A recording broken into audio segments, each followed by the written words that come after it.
Lydia Hawthorne's fingers slipped against the ivy. She caught herself just before falling. 30 feet below, the gardens disappeared into the darkness. Behind her, servants were shouting, "They're searching the grounds!" Her uncle had discovered she was gone. The church bells would soon announce a wedding Lydia had never agreed to. By noon, she was expected to become Lord Percival Wycliffe's fourth wife. She would rather die climbing this wall. With one desperate pull, Lydia reached the top. The old stones scraped her hands as she swung herself over and landed hard outside the estate. For a moment, she simply lay there, staring at the pale morning sky. Then she looked back. The Hawthorne Manor stood silent and magnificent. A prison disguised as a home. Adjusting the plain maid's cap hiding her auburn hair, Lydia picked up her tiny satchel and began walking. She had no destination, only one promise. No matter what waited beyond the next road, she would never go back. She had no idea that before sunset, one of England's most influential and respected duke would mistake her for his newest maid. Welcome to Velvet Duke Romance Library. Like and subscribe so you never miss a story like this one. Now, let's begin. The morning mist still clung to the countryside when Lydia reached the crest of the final hill. Below her, nestled among sprawling oak trees and perfectly tended gardens, stood Ashcroft Manor. She stopped walking. Even from a distance, the estate carried none of the cold grandeur that had defined Hawthorne Manor.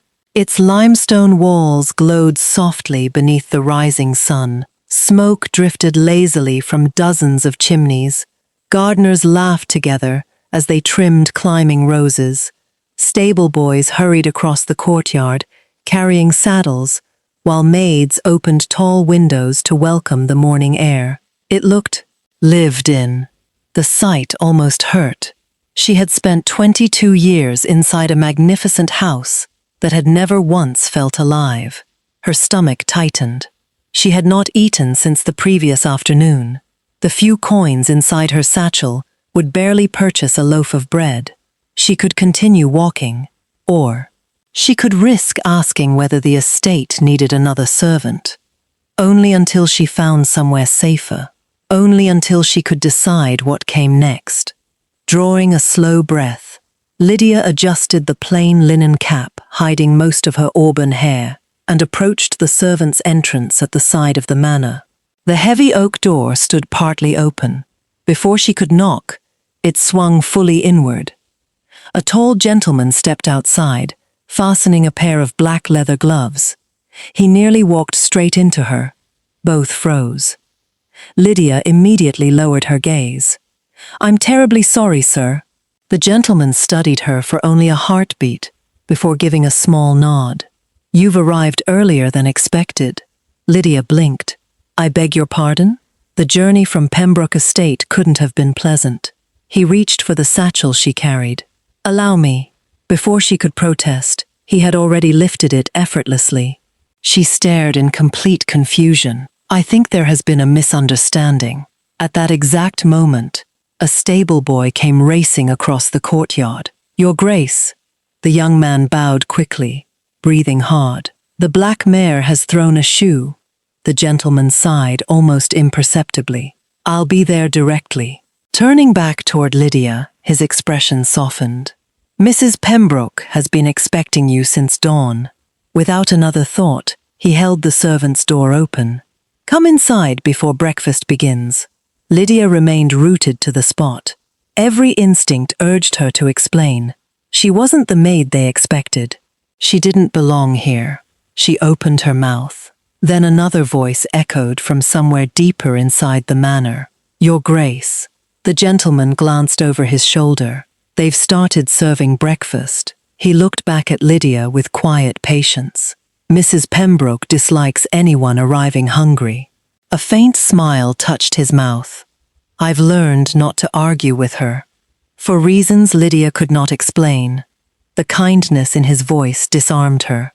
No suspicion, no interrogation, no demand for references. Simply the ordinary courtesy, one stranger might extend another. He motioned toward the doorway. "After you." Lydia stepped inside. The manor door closed quietly behind her. Without realizing it, she had just crossed the threshold into an entirely different life. The servants' hall bustled with cheerful morning activity. Footmen carried polished silver trays toward the grand staircase. Kitchen maids hurried between steaming ovens. Someone laughed loudly over fresh bread. Another apologized after dropping a basket of apples. No one appeared frightened. No one flinched when footsteps approached. The difference unsettled Lydia almost as much as it comforted her. A stout woman in a neatly pressed black dress emerged from a nearby passage. She stopped the instant she saw Lydia. "You finally made it." Without waiting for an answer, she gently brushed a speck of dust from Lydia's sleeve. "I'm Agnes Pembroke, the housekeeper. You must be exhausted." Lydia hesitated. "I," Mrs. Pembroke smiled warmly, "whatever delayed your journey can wait until after you've eaten. No one works well on an empty stomach." Again, the opportunity to tell the truth slipped away. Breakfast was unlike anything Lydia had expected. Servants sat together, talking, laughing, sharing food. A young footman with untidy, sandy blonde hair slid onto the bench beside her. "I'm Oliver," he grinned. New people always look terrified their first day. "I'm not terrified." You looked at the teapot as though it might arrest you. Despite herself, Lydia laughed. It escaped before she could stop it. Oliver's grin widened. "There, that's better. You'll survive, Mrs. Pembroke. Everyone eventually does." The morning passed in a blur of unfamiliar work, dusting, polishing, carrying fresh linens, learning names. Whenever Lydia made a mistake, another servant quietly showed her the correct way.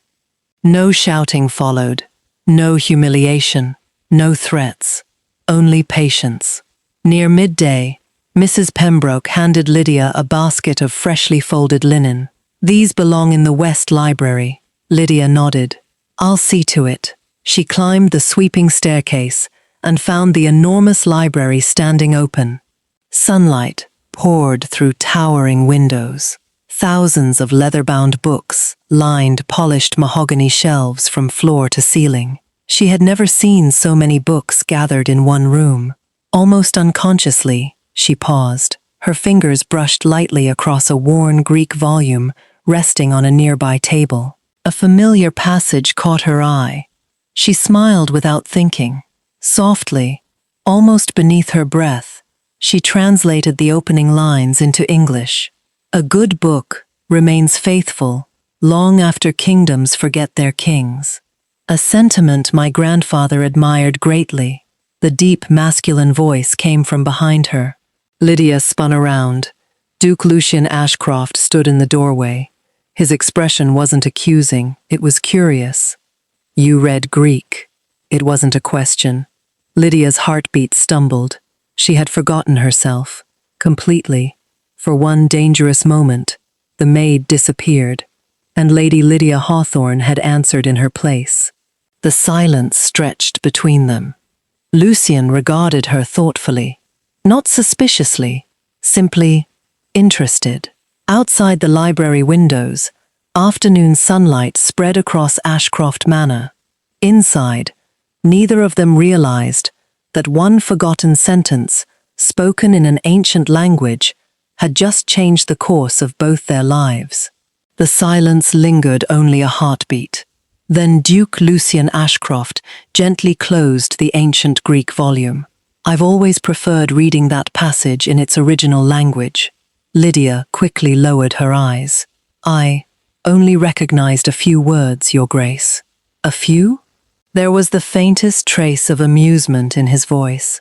Most Oxford scholars would disagree. Heat crept into her cheeks. She had forgotten herself. For one careless moment, the frightened maid had vanished, and Lady Lydia Hawthorne had answered in her place. Lucien studied her with quiet curiosity. "My grandfather often said, Books reveal more about a person than conversation ever can. His fingers rested lightly on the worn leather cover. What does that one reveal about you? Lydia searched for a harmless answer. I think, she spoke carefully, it reminds us that wisdom belongs to anyone willing to seek it. Lucien regarded her for another thoughtful moment before a slow smile appeared. I couldn't have answered better myself.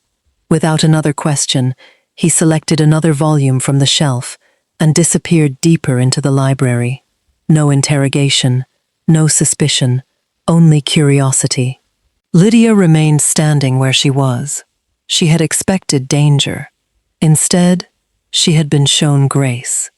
Word traveled quickly through Ashcroft Manor, not because the servants enjoyed gossip, but because kindness was noticed, especially when it came from the Duke. By luncheon, Oliver found Lydia polishing silver in the breakfast room. So, he leaned against the doorway with a mischievous grin. What exactly did you do? Lydia looked up. I'm afraid I don't understand. The Duke. Oliver lowered his voice dramatically. He stood talking to you for nearly 5 whole minutes. And? Oliver laughed. The man barely wastes 5 unnecessary words before breakfast. Another maid looked up from arranging flowers, and he smiled. Lydia blinked. He smiles. Mrs. Pembroke happened to pass the doorway carrying fresh linens. Rarely. The room erupted into laughter. Lydia couldn't stop herself from laughing with them. It felt strangely unfamiliar, not because laughter itself was unfamiliar, but because she no longer feared someone would punish her for it. The following morning, rain settled softly across Ashcroft Manor. Mrs. Pembroke approached Lydia shortly after breakfast. The Dowager Duchess would like to see you. Lydia nearly dropped the basket she was carrying. The Dowager Duchess, Mrs. Pembroke smiled. Don't look so alarmed. Her Grace generally summons people she already likes. That somehow made Lydia even more nervous. Dowager Duchess Vivian Ashcroft occupied a cheerful morning room overlooking the rose gardens. The scent of lavender drifted gently through the open windows. Sunlight shimmered across a polished silver tea service. To Lydia's surprise, the Dowager herself lifted the tea tray. No attendants, no lady's companion, only her. There you are, Vivian smiled warmly. I was beginning to suspect Mrs. Pembroke intended to keep you all to herself. Lydia curtsied. You wish to see me, Your Grace? I wish to have tea. Vivian poured 2 cups herself. I've never believed tea should be enjoyed alone. She slid 1 delicate porcelain cup toward Lydia. Sit. Lydia hesitated. I couldn't possibly. My dear, Vivian interrupted gently. I have reached an age where people rarely tell me no. Reluctantly, Lydia sat. Vivienne placed a warm scone onto her plate before serving herself. The simple gesture caught Lydia completely off guard. No noblewoman had ever served her tea, not even when she had still been Lady Lydia Hawthorne. Vivienne noticed the surprise. You look as though I've committed a scandal.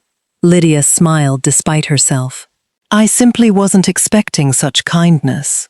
Vivienne stirred her tea thoughtfully. When my late husband was alive, he used to say titles make introductions, but character decides who remains. She looked toward Lydia. I've discovered he was right. The conversation drifted effortlessly. No questions about Lydia's past. No hidden interrogation, only quiet companionship. For reasons she could not explain, Lydia found herself relaxing. The days that followed settled into a comfortable rhythm. Ashcroft Manor slowly became familiar. Lydia learned every corridor, every staircase, every servant's routine.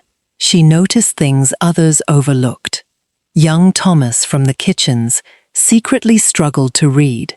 An elderly gardener could no longer see clearly enough to prune delicate roses. One of the younger maids quietly cried after receiving a letter she couldn't read. Without announcing herself, Lydia began helping. Each evening after supper, several servants gathered in the servants' hall. Together they practiced letters, words, numbers. Oliver proudly read an entire page aloud without stumbling. The young kitchen maid finally read her grandmother's handwritten recipe. Mrs. Pembroke occasionally lingered nearby, pretending to polish silver, while secretly listening with unmistakable pride. The lessons became the happiest hour of the day. One evening, Lucien happened to pass the open servants' hall. He stopped. Inside, laughter filled the room. Lydia sat, surrounded by servants of every age. No one bowed to her. No one sought her approval. They simply enjoyed being with her. Lucien remained unnoticed in the corridor. Oliver proudly finished another paragraph. The room erupted into applause. Lydia smiled, not because she had taught him, but because he believed in himself. Lucien quietly continued down the hallway. Women had spent years trying to impress him. Lydia seemed interested only in making everyone around her stronger. The realization lingered with him long after he reached his study. Several days later, Lucien found Lydia arranging fresh white roses inside the conservatory. Golden afternoon sunlight poured through the towering glass ceiling. "You've changed every arrangement." She turned quickly. "I hope I haven't overstepped." He glanced around. "I believe you've improved the room." "I merely moved the roses where they'll receive more sunlight." Lucien studied the blossoms. "They certainly seem happier." "Perhaps," Lydia smiled softly. "Flowers simply bloom best where they're allowed to belong." The words escaped before she realized what she had admitted. Her smile faded. Lucien looked at her thoughtfully. "And where do you believe you belong?" She lowered her eyes to the flowers between her hands. "I honestly don't know." Silence settled comfortably between them. Finally, she spoke again. "So many people spend their lives chasing titles." She gently touched one white rose. "I never wanted a title. I only wanted the freedom to decide where I woke each morning." Lucien said nothing. He simply watched the woman standing before him. She had never asked him for privilege, or admiration, or wealth, only the right to choose her own life. He found that quietly heartbreaking. A carriage rolled through Ashcroft Manor's front gates. Neither of them noticed. Inside sat a young woman carrying neatly folded employment papers. The real replacement maid had finally arrived. Mrs. Pembroke welcomed her into the entrance hall. "My name is Emily Carter, ma'am.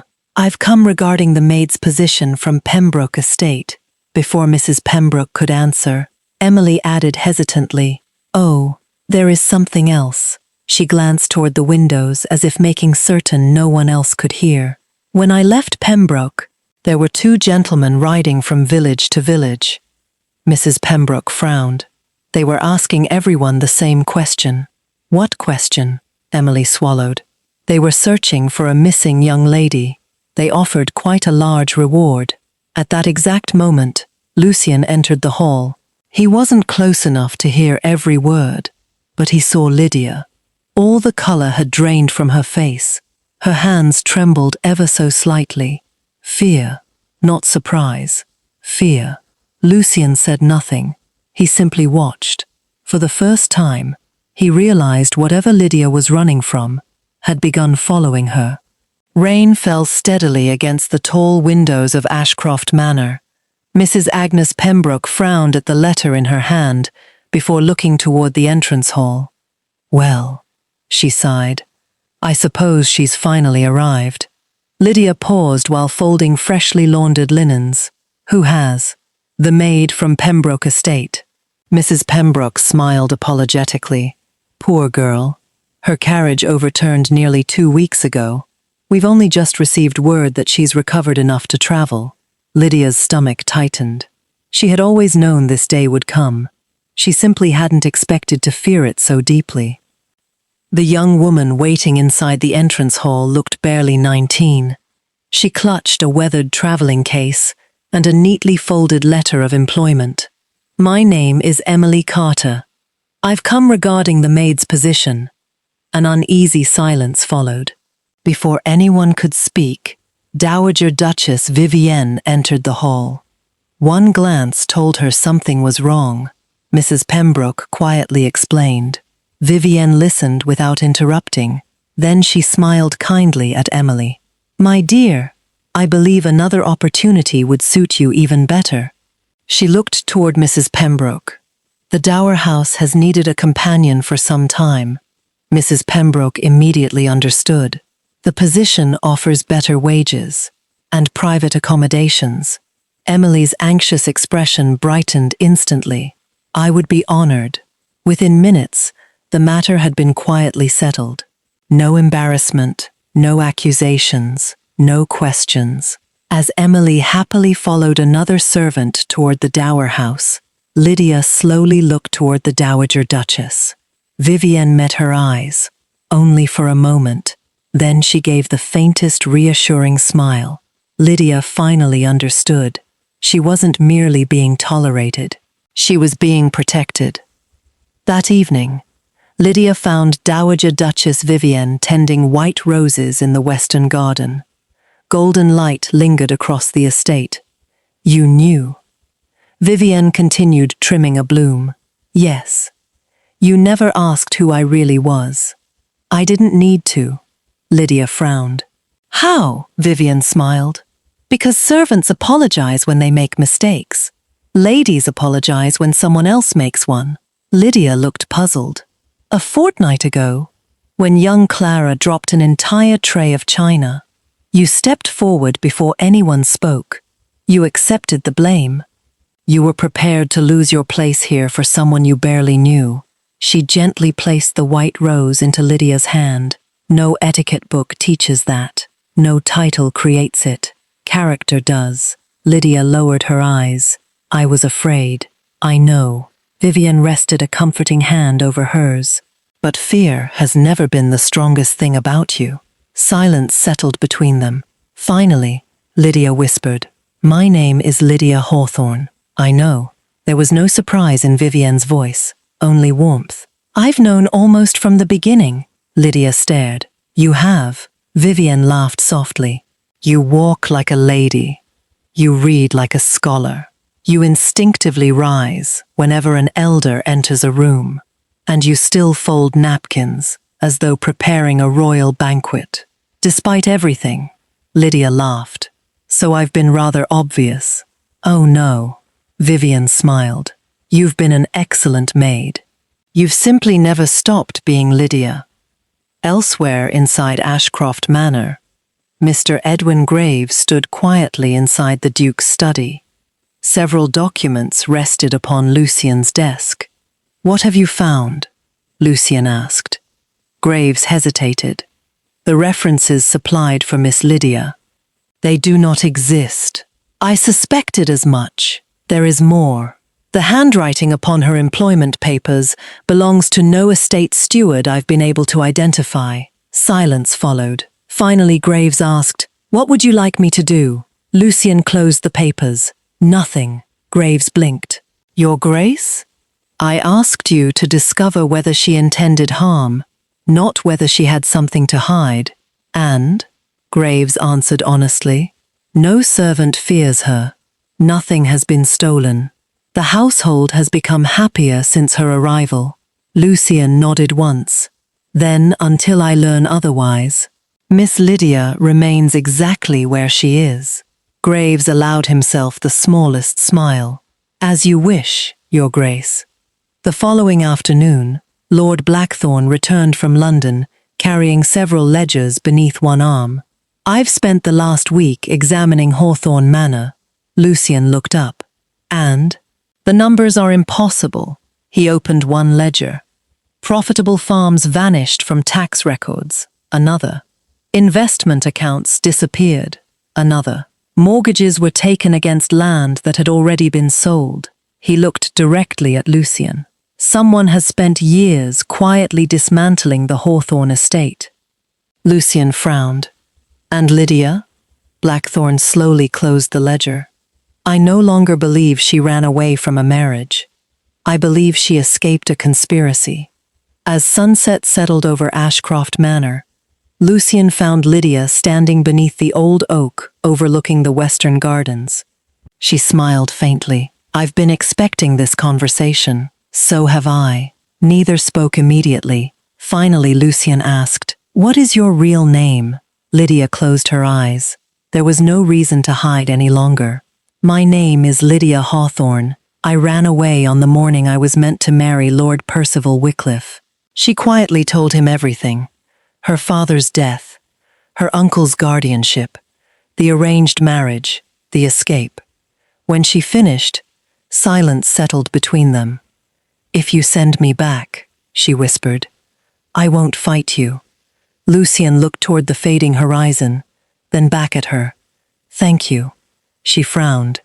"For what?" "For trusting me." She stared at him. "You aren't angry. You lied." "Yes. You also believed telling the truth would end your freedom." He paused. "I've known respectable people who lied every day for comfort. I find I prefer uncomfortable honesty." Lydia looked down at her hands. "There is something I've never understood." Lucien waited. She spoke so quietly he almost missed it. "When people bowed to Lady Lydia Hawthorne, I never knew whether they respected me or simply the name I carried." She looked up. But here, a gentle smile touched her face. "They were kind to a frightened maid. They had no idea who I was." A long silence followed.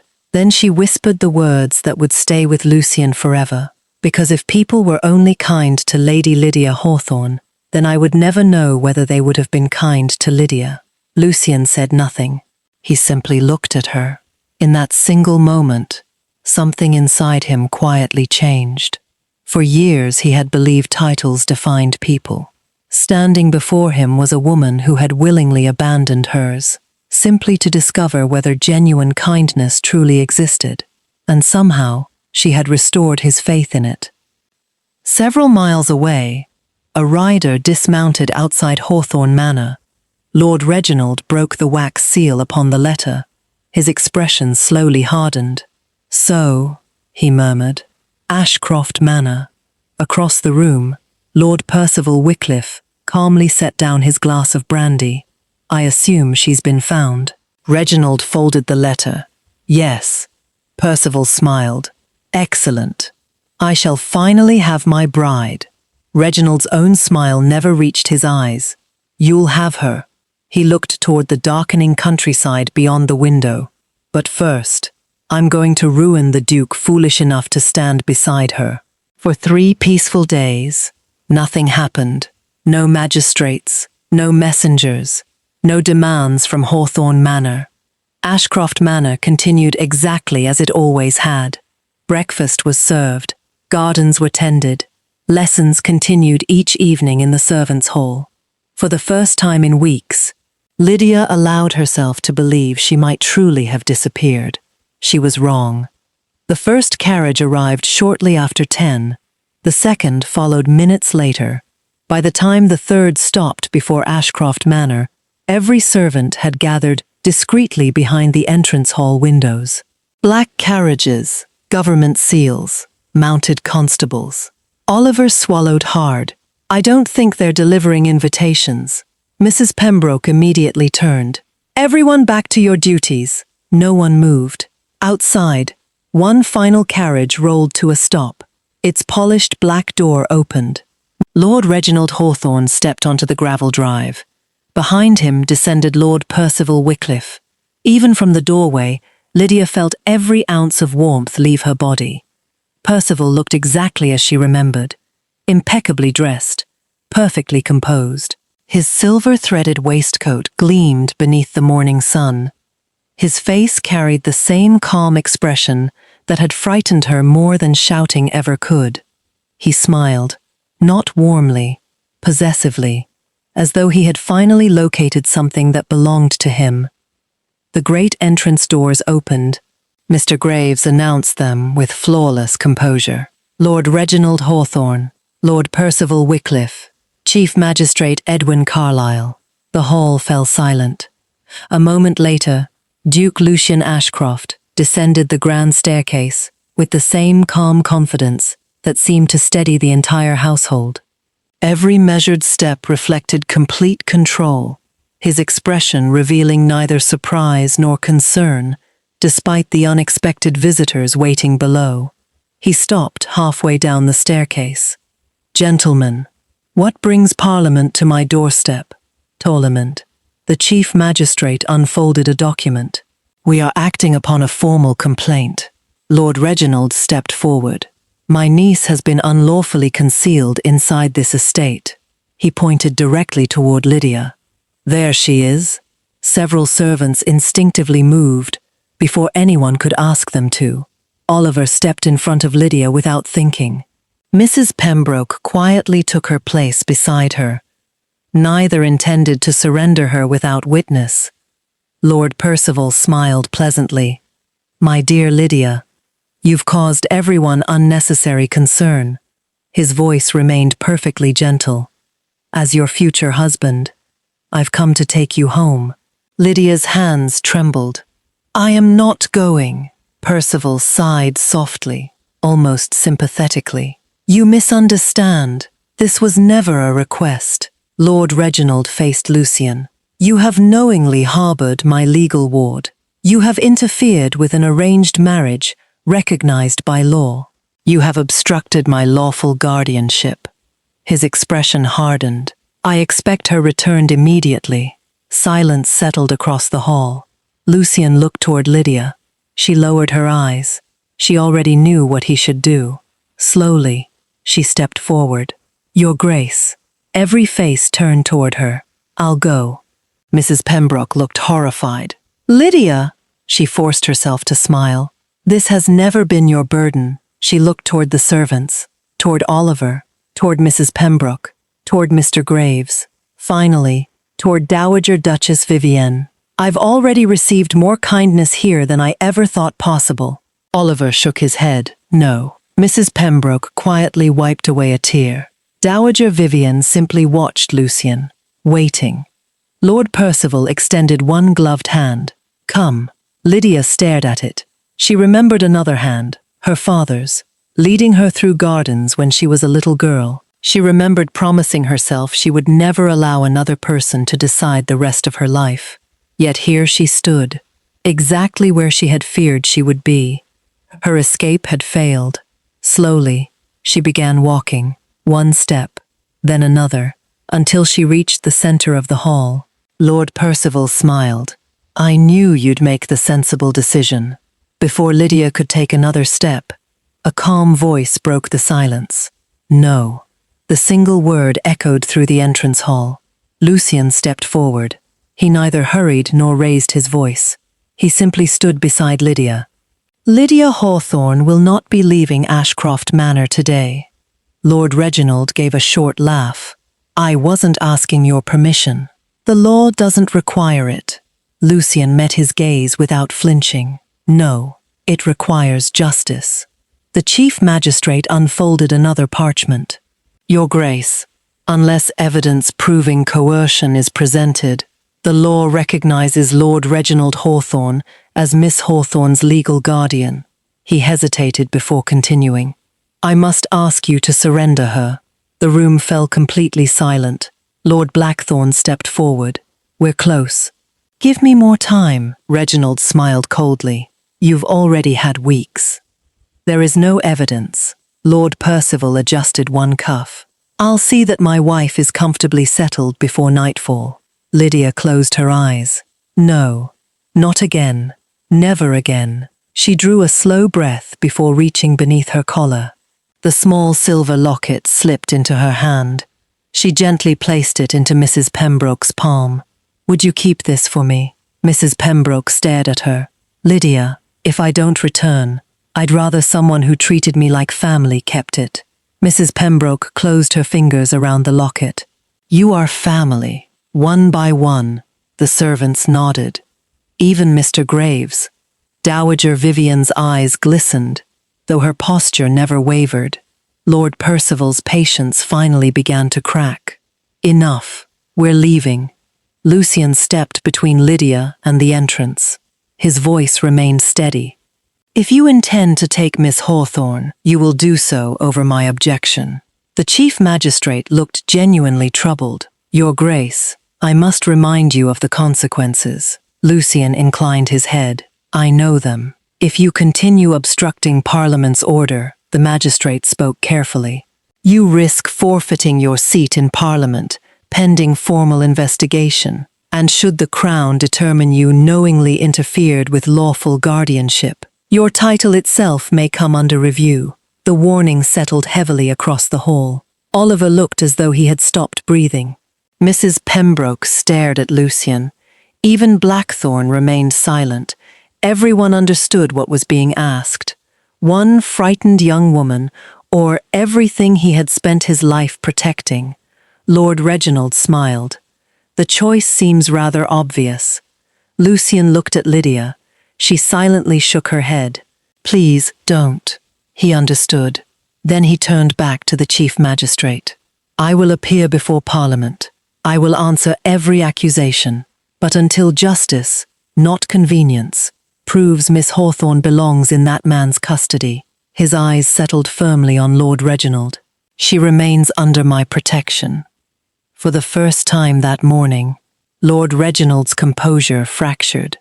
So be it. He turned sharply toward the door. You shall have your hearing. Lord Percival paused only long enough to look at Lydia.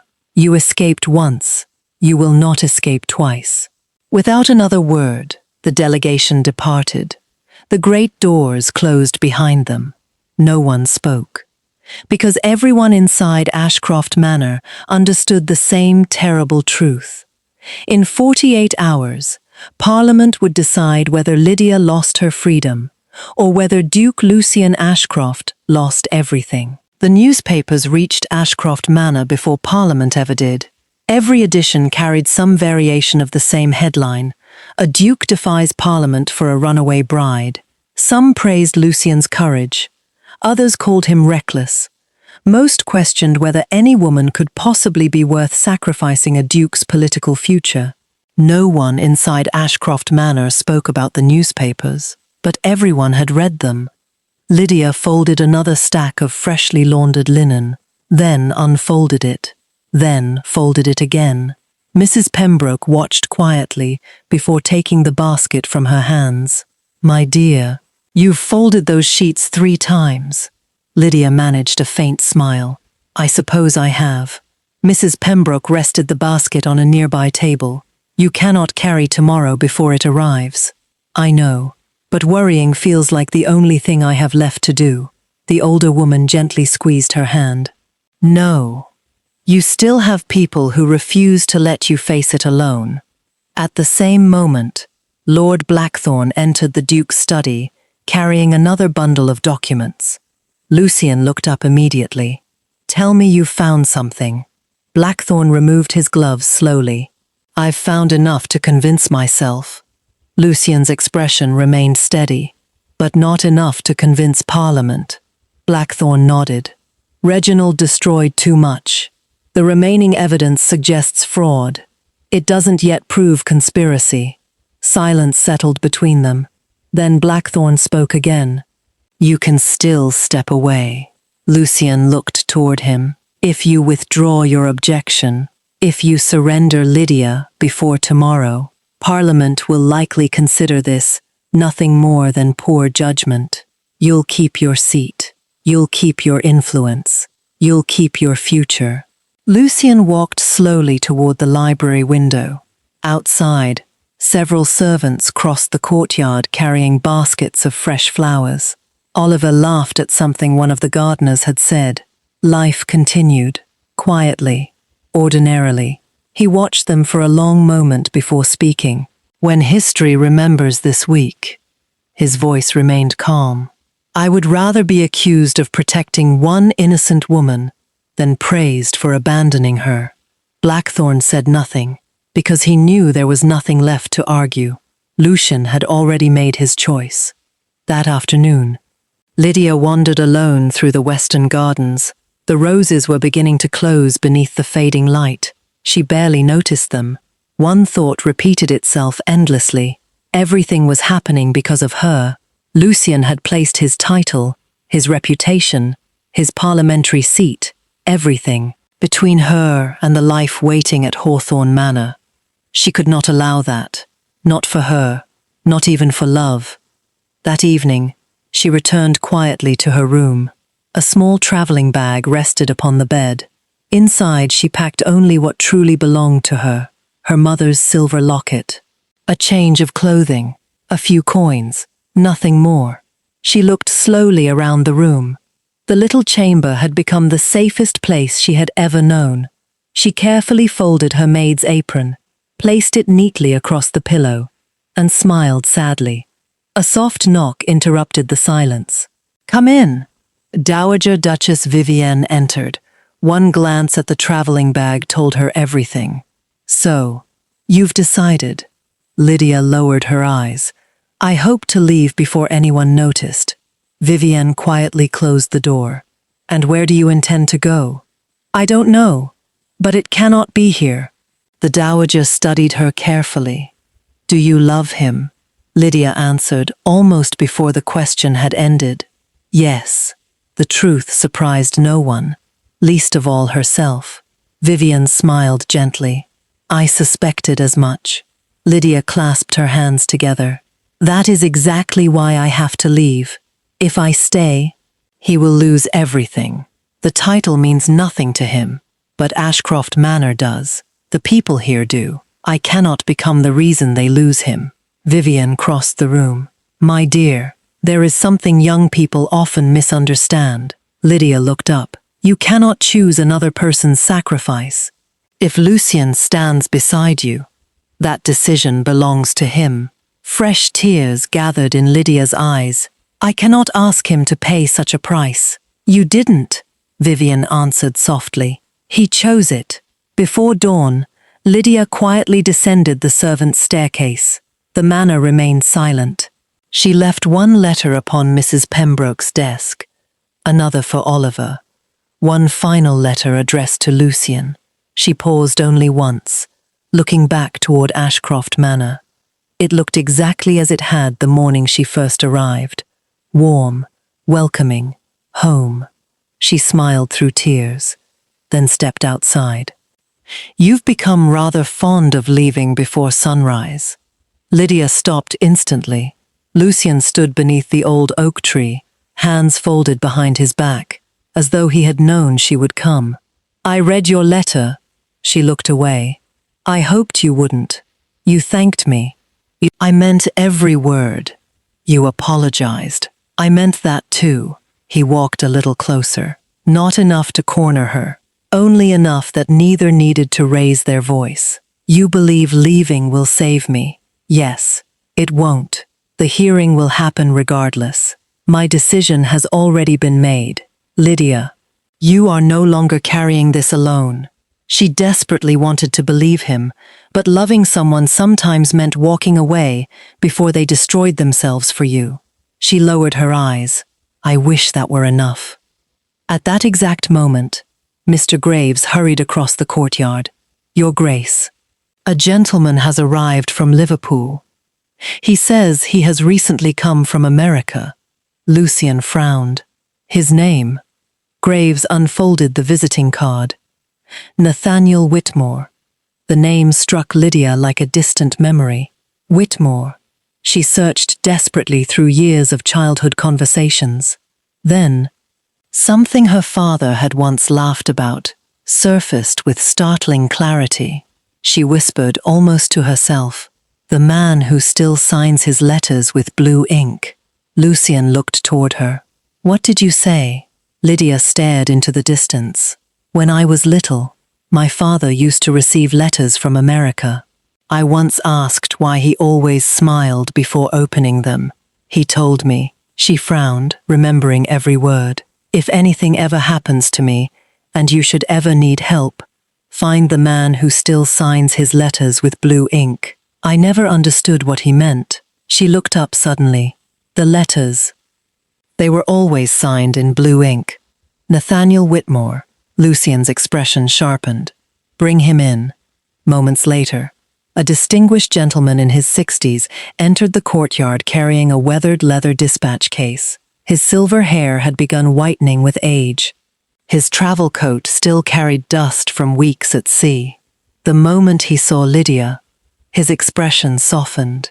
"You have your mother's eyes." Lydia could barely breathe. "You knew my father?" "For nearly 30 years. Nathaniel smiled warmly. "And before he died, he made me promise that one day I would place this into your hands." He rested the old leather case upon the stone table, then slowly opened the brass clasps. Inside lay carefully preserved legal packets bearing Lord Edmund Hawthorne's seal, bank certificates, international business agreements, trust documents, letters, and one heavily sealed envelope. Its front bore only 6 handwritten words. "To my daughter, Lydia Hawthorne." Nathaniel gently rested his hand upon the case. "I understand Parliament has been searching for evidence." A quiet smile crossed his face. "I have not brought evidence. I have brought your father's truth." For the first time since climbing over the manor wall, Lydia no longer felt she was waiting for a miracle. She finally understood. Her father had never abandoned her. He had simply protected her from farther away than she had ever imagined. The Parliament chamber had never been so crowded. Members filled every polished bench. Judges occupied the raised gallery. Barristers arranged towering stacks of legal documents upon polished oak tables. Journalists lined the rear balcony with sharpened pencils already moving across their notebooks. News of the hearing had spread throughout England. A duke, a runaway bride, a disgraced guardian, a marriage built upon secrets. No one intended to miss its conclusion. The great doors opened. Duke Lucien Ashcroft entered first. His expression revealed nothing. Not fear, not anger, only quiet resolve. Behind him walked Lydia. Nathaniel Whitmore carried the weathered leather dispatch case. Lord Blackthorne followed beside him. Dowager Duchess Vivian entered with Mrs. Pembroke and Mr. Graves close behind. Oliver stood among the public gallery, twisting his cap nervously between both hands. The chamber gradually fell silent. Lord Reginald Hawthorne rose confidently. He looked almost pleased. "My lords, this matter is remarkably straightforward. My niece abandoned a lawful marriage. Duke Ashcroft knowingly concealed her. He interfered with lawful guardianship. He placed himself above English law." He returned calmly to his seat, certain he had already won. Lord Percival Wickliffe stood next. "As unfortunate as these events have become, my only concern has ever been Miss Hawthorne's welfare." Lydia felt her stomach tighten. Even now, he sounded perfectly reasonable. That had always been what frightened her most. Cruelty hidden behind perfect manners. The Lord Chancellor turned toward Lucien. "Your Grace, you knowingly sheltered Miss Hawthorne." "I did." "You understood she had been declared a runaway ward." "I did."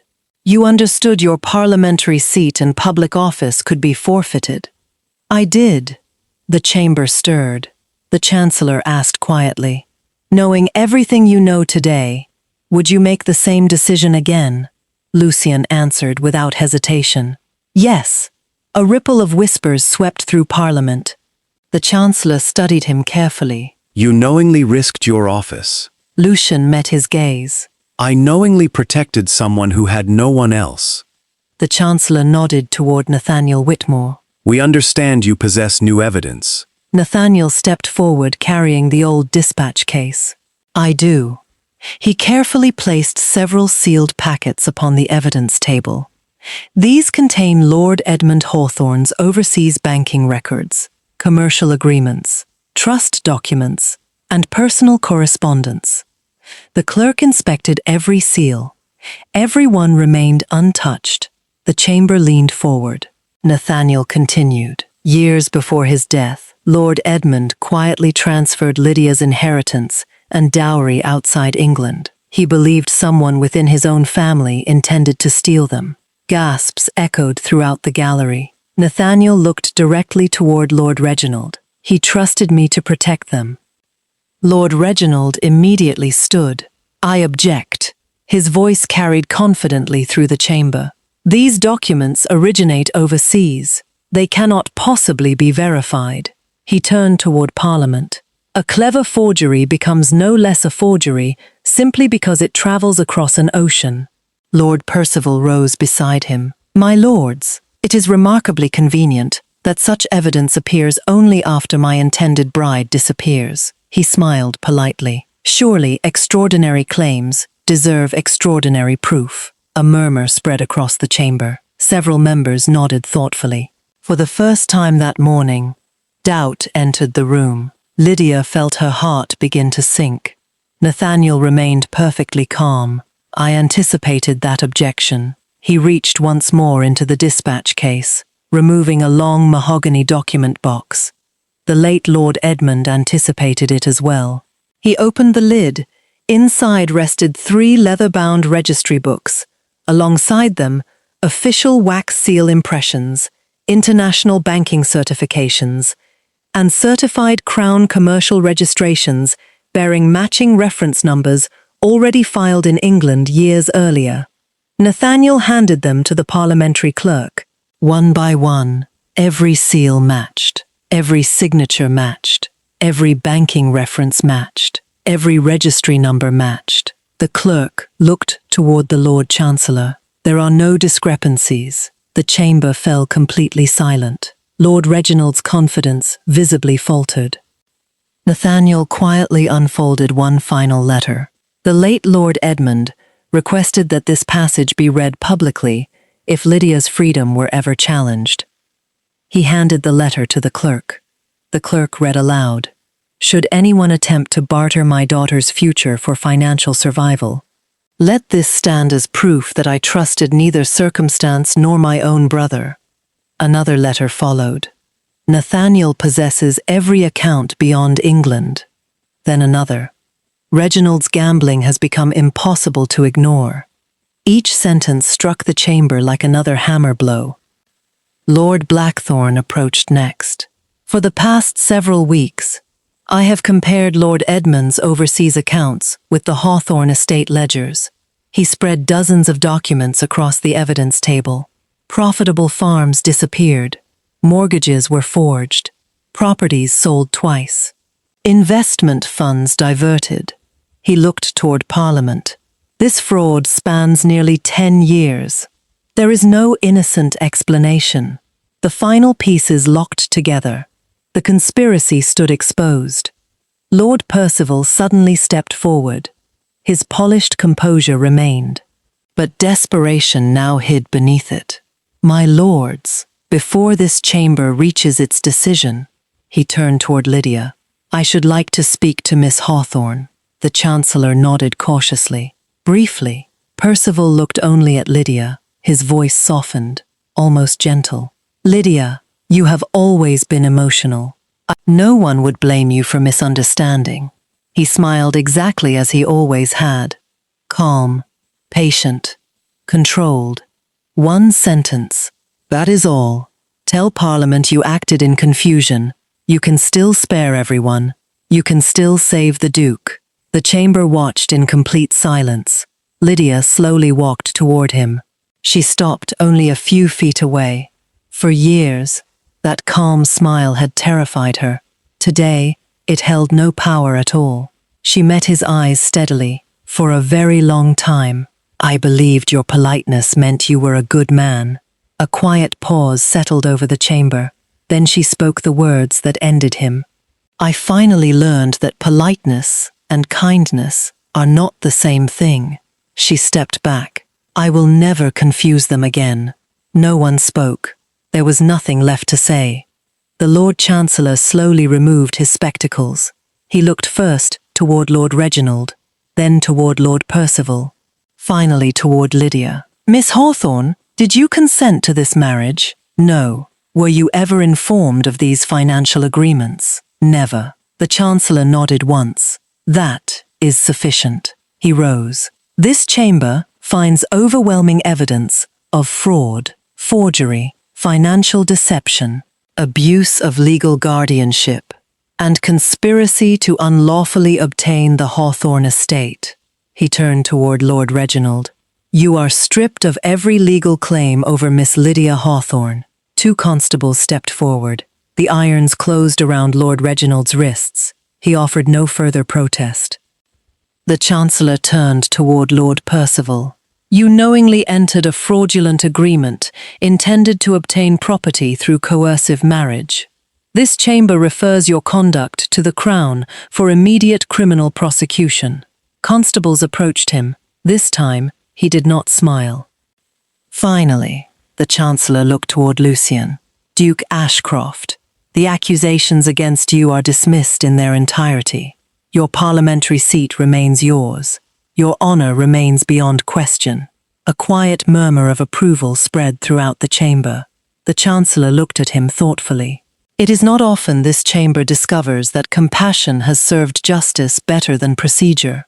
Lucien inclined his head. "I merely chose the person who needed protecting." The hearing ended. Members gradually departed. Journalists hurried toward the doors. The chamber slowly emptied. Lydia remained standing exactly where she was. For months, every decision had been made for her, every future negotiated without her consent. Now, for the first time, silence felt peaceful. Lucien walked toward her. Neither spoke immediately. Finally, he smiled. "It seems your father kept his promise after all." Lydia looked down at the letters Nathaniel had carried across an ocean, then back at Lucien. "And you kept yours." He offered his arm, not because she required rescuing, not because she needed protection, simply because neither of them wished to walk out alone. This time, Lydia accepted without hesitation. Together, they walked out of Parliament, not as a duke defending a frightened runaway, but as 2 people who had refused to let power speak louder than truth. Behind them, the great chamber doors closed. Ahead of them, for the first time in Lydia Hawthorne's life, the future belonged entirely to her. 3 months later, Ashcroft Manor had never seemed more alive. Spring had settled gently across the estate. White roses climbed the stone walls. Children's laughter drifted from the servants' cottages beyond the gardens. Fresh flowers filled every corridor. The great house no longer felt simply grand. It felt loved. Much of that change had begun with one frightened young woman who had once arrived believing she would stay only a single night. The Hawthorne estate had also changed, not through lavish celebrations, nor extravagant renovations, but through quiet purpose. Honoring her father's wishes, Lydia restored every tenant farmer's original lease that Lord Reginald had unlawfully seized. Families who had spent years fearing eviction were finally able to sleep peacefully again. She established a charitable trust, using part of her recovered inheritance and protected dowry, providing education for orphaned girls, financial assistance for widows, and pensions for aging servants who had spent their lives caring for great houses, only to be forgotten when they could no longer work. When newspapers praised her generosity, Lydia politely declined every interview. She had never sought admiration, only the freedom to do what was right. Despite now being one of England's wealthiest unmarried women, she returned to Ashcroft Manor almost every week, not because duty required it, because something there continued drawing her home. Mrs. Pembroke still insisted she eat before discussing any business. Oliver proudly read aloud from whichever history book he had borrowed that week, stumbling over far fewer words than before. Mr. Graves never admitted how pleased he was to see her, though fresh tea somehow always appeared the moment she entered the library. Dowager Duchess Vivian simply smiled each time Lydia arrived. "As I suspected," she remarked one afternoon. "You never truly left." Lydia smiled. "I don't believe I did." Late one evening, after the household had finished supper, Lucien asked Lydia to walk with him through the western gardens. The last light of sunset bathed the estate in warm shades of amber and gold. The the same gardens where they had once spoken as Duke and Maid. Now, they walked side by side. Equals. Neither spoke for several minutes. There was no need. Finally, Lucien broke the silence. "Do you remember your first morning here?" Lydia laughed softly. "I remember believing Mrs. Pembroke would dismiss me before breakfast. I remember believing someone had sent me the most unusual maid in England." She smiled. "I wasn't a very convincing servant." "No," he answered warmly. "You were an extraordinary one." They continued walking until they reached the great front terrace overlooking Ashcroft Manor. Servants moved quietly across the courtyard below. Gardeners finished their work for the day. The great oak doors stood open behind them. Lucien looked toward the house. "The day you arrived, I thought I was welcoming another employee." He turned toward Lydia. "It turns out, my home was the one being rescued." Her eyes glistened. Before she could answer, he reached into the pocket of his tailcoat. Not for an elaborate jewel, not for an heirloom meant to impress society, but for a simple gold ring. "I have spent months wondering how to ask you this." He smiled. "Then I realized you've spent enough of your life listening to speeches written by other people." He took her hand gently. "Lydia, I don't offer you protection. You've already proven you can protect yourself. I don't offer you a title. You've already walked away from one. I don't offer you a fortune. You possess one of your own." His voice softened. "I offer you the only thing I have that no one else can give. My life."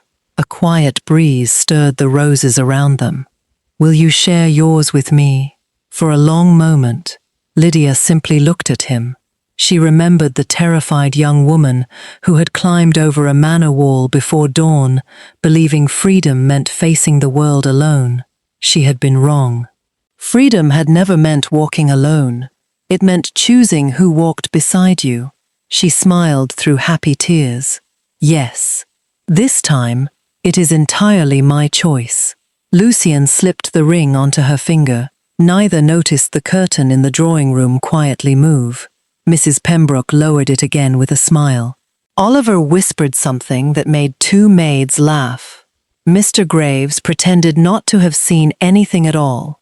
Dowager Duchess Vivienne simply closed her eyes for a brief moment, then whispered to herself, "I knew the house had been waiting for her." Their wedding took place 6 weeks later. There was no political spectacle, no ambitious alliances, no negotiations. Only family, only friends, only people who loved them. Mrs. Pembroke cried openly throughout the ceremony. Oliver forgot his rehearsed duties because he was smiling too much. Mr. Graves claimed the dust inside the chapel had irritated his eyes. No one believed him. Nathaniel Whitmore proudly signed the marriage register as Lydia's witness, quietly fulfilling the final promise he had made to her father decades earlier. Dowager Duchess Vivienne kissed Lydia's forehead before the ceremony began, then whispered, "A lady is recognized by the servants long before she is recognized by society." Lydia never forgot those words. As husband and wife, Lucien and Lydia stepped through the great front doors of Ashcroft Manor, not in secret, not in fear. The entire household stood waiting outside. Servants, gardeners, stable hands, maids, footmen, every person whose life Lydia had quietly touched since arriving in a plain grey maid's dress. They applauded, not because they were welcoming a duchess, but because they were welcoming someone they already considered one of their own. Lucien looked toward Lydia. "So," he asked with a smile, "what do you think?" She looked at the people gathered before them, then at the home she had never expected to find. Finally, she answered with complete certainty, "I think I've finally arrived." And for the first time in her life, home was no longer the place she had been born. It was the place she had freely chosen. Thank you for watching until the final page. Every duke, every duchess, every quiet heartbreak, every romance, they only live because you're here listening. Subscribe so you never miss the next one.